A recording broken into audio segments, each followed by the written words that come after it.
ಹಗರಣ. ಇನ್ನೊಂದು ಕಡೆಗೆ ಈ ಭೂಪೇಂದ್ರ ಯಾದವ್ ಅವರು ಒಂದೇ ರಾತ್ರಿಯಲ್ಲೇ 4 ಜನ ಹಿರಿಯ ಅಧಿಕಾರಿಗಳನ್ನು ಕಿತ್ತಾಕ್ತಾರೆ. ಏನು ಕಾರಣ, ಏನು ವ್ಯವಹಾರ ಮಾಡಿದ್ರು ಅವರು ಅನ್ನುವಂಥದ್ದು ಇವತ್ತು ಚರ್ಚೆ ನಡೀತದೆ ಸೋಷಿಯಲ್ ಮೀಡಿಯಾದಲ್ಲಿ.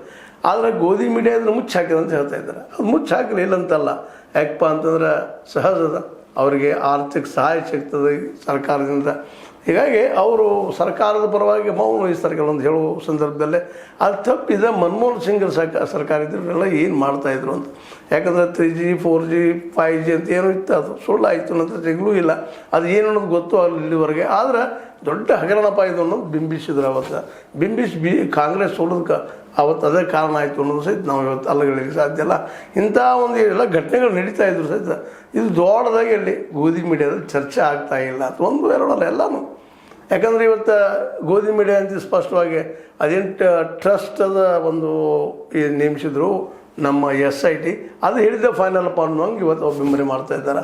ಆದರೆ ಅದ್ರ ಹಿಂದಿದ್ದಂಥವ್ರು ಯಾರು, ಏನು, ಎಲ್ಲಿಯವರು ಅನ್ನುವಂಥದ್ದು, ಅಥವಾ ಇದ್ರ ಹಿಂದಿದ್ದಂಥ RSS ಆಗಿರ್ಬೋದು, BJP ಆಗಿರ್ಬೋದು, ಇನ್ನುಳಿದವುಗಳಾಗಿರ್ಬೋದು, ಇವೆಲ್ಲ ಏನಾಗಿರ್ಬೋದು, ಏನು ಮಾಡಿರ್ಬೋದು ಅನ್ನುವಂಥದ್ದು. ಅಂದ್ರೆ ಇಲ್ಲೇ ಇಡಿಯಾಗಿ ಒಟ್ಟು ಎಲ್ಲ ಪ್ರಕರಣಗಳನ್ನ ಎಲ್ಲ ಹಗರಣಗಳನ್ನ ನೋಡಿದಾಗ ಮೋದಿಯವ್ರಿಗೆ ಇವೆಲ್ಲ ತೊಂದರೆ ಕೊಡುವುದಂತೆ ನಿಶ್ಚಿತ ಅಂತ ಅನ್ನಿಸ್ತಾ ಇದೆ. ಅದರಲ್ಲೂ ಉತ್ತರ ಪ್ರದೇಶದ ಈ ಚುನಾವಣೆ ಅತ್ಯಂತ ಸಮೀಪದಲ್ಲದು. ಇವೆಲ್ಲ ಮುದ್ದೆಗಳನ್ನು ನೋಡಿದ್ರೆ ಇವತ್ತು ವಿರೋಧ ಪಕ್ಷಗಳು ಮೋದಿಯವರ ಒಂದು ಏನು ಹೇಳ್ತಿತ್ತು ಅದನ್ನು ಪ್ರಶ್ನೆ ಮಾಡುವಂಥ ಒಂದು ದೊಡ್ಡ ಹಿಂಡು ತಯಾರಾಗಿದೆ. ಇವತ್ತು ಪ್ರಶ್ನಾವಳಿ ಶುರು ಆಗಿಬಿಟ್ಟಿದ್ದಾವೆ. ಹೀಗಾಗಿ ಇವತ್ತು ಭೂಪೇಂದ್ರ ಯಾದವ್ ಅವರ ರಾಜೀನಾಮೆ ತೊಗೊಳ್ತಾರೋ ಗೊತ್ತಿಲ್ಲ.